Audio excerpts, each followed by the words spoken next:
Alors là, tu ne crois pas si bien dire. Quand on parle de piment antillais, on ne joue plus dans la même cour que le poivre de table. C'est du sérieux. Voici un petit topo pour y voir plus clair entre ces deux stars du piquant. Le piment antillais, habanero Bondamanjak. C'est le champion de la force et de l'arôme. Aux Antilles, on l'appelle souvent le Bondamanjak. Sa puissance, sur l'échelle de Scoville qui mesure le piquant, il se situe entre 100 000 et 350 000 unités. À titre de comparaison, le piment d'Espelette est un enfant de cœur à côté, environ 4 000 unités. Son goût, c'est ce qui le rend unique. Il a un parfum incroyable, très fruité, presque floral, abricot/citron vert. Le conseil d'amis, on l'utilise souvent entier dans les plats en sauce pour qu'il infuse son parfum sans libérer toute sa chaleur. Mais attention, s'il éclate dans la casserole, prépare les extincteurs. Qu'est-ce que le piment oiseau? Le piment oiseau, aussi appelé piment langue d'oiseau ou piri-piri, est beaucoup plus petit, fin et pointu. On le trouve énormément dans la cuisine réunionnaise, africaine et asiatique. Son look, il est minuscule, 2 à 3 cm, souvent rouge vif ou vert, et pousse la pointe vers le ciel. Sa puissance, il est considéré comme volcanique. Sur l'échelle de Scoville, il tourne autour de 30 000 à 60 000 unités.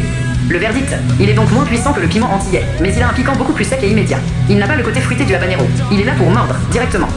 Comparaison rapide. Caractéristiques. Piment oiseau. Piment antillais. Taille. Petit et fin.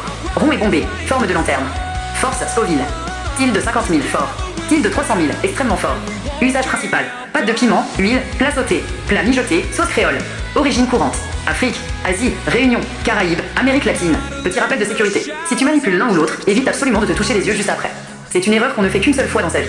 Souhaiteriez-vous que je vous donne une recette de sauce pimentée maison ou des astuces pour calmer le feu si vous avez eu la main trop lourde? On ne rigole pas avec le piment antillais. Pour bien comprendre sa force, il faut s'imaginer que ce n'est pas juste un ingrédient, c'est un événement chimique.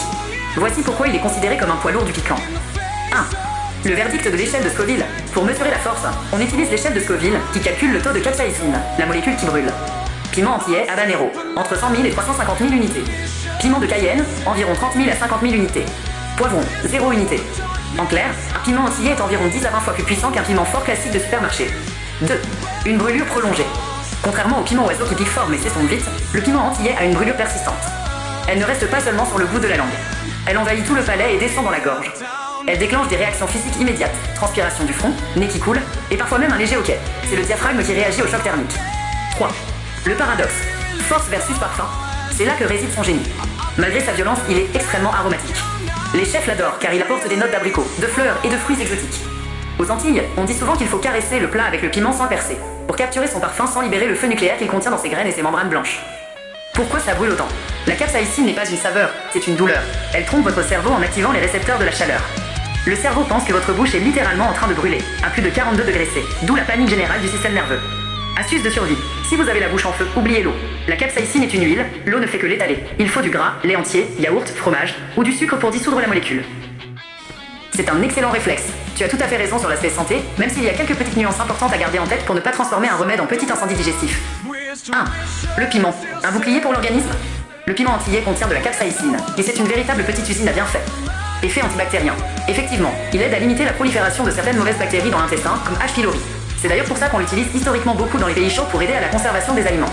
Boost immunitaire. Il est incroyablement riche en vitamine C et A. Un piment antillais contient parfois plus de vitamine C qu'une orange. Antioxydant. Il aide l'organisme à lutter contre le vieillissement cellulaire. Attention cependant, s'il aide à se défendre contre les bactéries, il n'est pas un médicament miracle. Si on en abuse, il peut irriter la muqueuse de l'estomac. C'est tout un équilibre. 2. Ton astuce pour calmer le feu. Tu as visé juste avec le fromage, mais attention au pâté. Le fromage, c'est le remède numéro 1. Pourquoi? Parce qu'il contient de la caséine, une protéine de lait. La caséine agit comme un détergent qui détache la capsaïcine de des papilles pour l'emporter. Plus le fromage est gras, mieux ça marche. Le pâté, le gras du pâté peut effectivement aider un peu à dissoudre l'huile piquante, mais c'est moins efficace que les produits laitiers. Le terme ondulé. Je suppose que tu voulais parler de fromage onctueux ou crémeux. Si c'est le cas, c'est parfait. Plus c'est riche et épais, plus ça éteint l'incendie rapidement. En résumé, pour une dégustation sans risque. 1. Mangez gras, beurre, huile, avocat, pendant le repas pour faire barrière.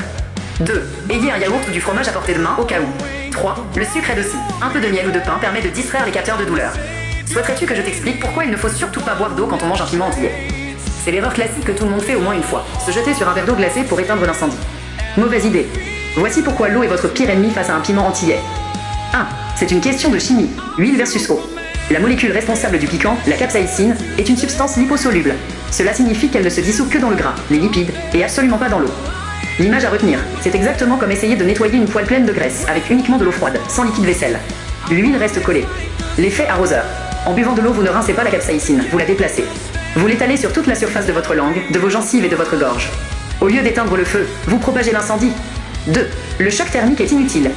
L'eau fraîche apporte un soulagement de quelques secondes, parce qu'elle refroidit les capteurs de chaleur. Mais dès que vous avalez, la température remonte et la douleur revient de plus belle, souvent plus intensément. Ce qu'il faut faire à la place, le kit de survie. Si vous sentez que vos oreilles commencent à fumer, voici l'ordre d'efficacité.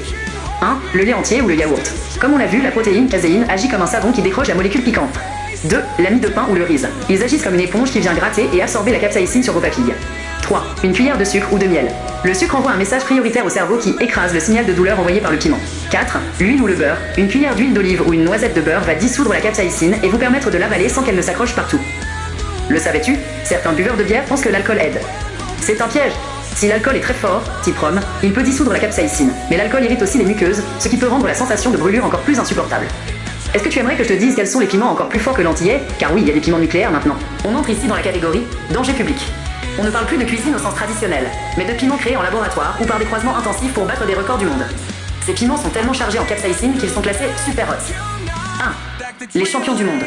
Voici les noms qui font trembler les amateurs de sensations fortes. À titre de rappel, le piment antillais plafonne à 350 000 sur l'échelle de Scoville. Nom du piment. Puissance, unité Scoville. Comparaison. Carolina Reaper, tilde 2 200 000. 7 fois plus fort que l'antillais. Pepper X, tilde 2 690 000. Le recordman actuel, depuis 2023. Pour manipuler ces piments, les producteurs portent souvent des gants en latex, des lunettes de protection et même des masques, car les vapeurs qui s'en dégagent peuvent brûler les poumons. 2. Pourquoi nucléaire? On utilise ce terme parce que la réaction du corps est extrême. Ce n'est plus juste ça pique, c'est une expérience physique violente. Les thunderclap headaches, des maux de tête foudroyants causés par la contraction brutale des vaisseaux sanguins dans le cerveau. La brûlure interne. La sensation de feu ne s'arrête pas à la bouche, elle suit tout le trajet digestif. On peut ressentir des crampes d'estomac semblables à des coups de poignard. L'effet de choc. Le corps peut entrer en état de choc, avec des vertiges et des vomissements, car le cerveau est convaincu qu'il a été empoisonné. 3. À quoi servent-ils? Personne, ou presque, ne mange un Carolina Reaper entier pour le plaisir. Ils servent surtout à 1. Les concours de mangeurs de piment. Une discipline très populaire et un peu folle aux États-Unis et en Asie. 2.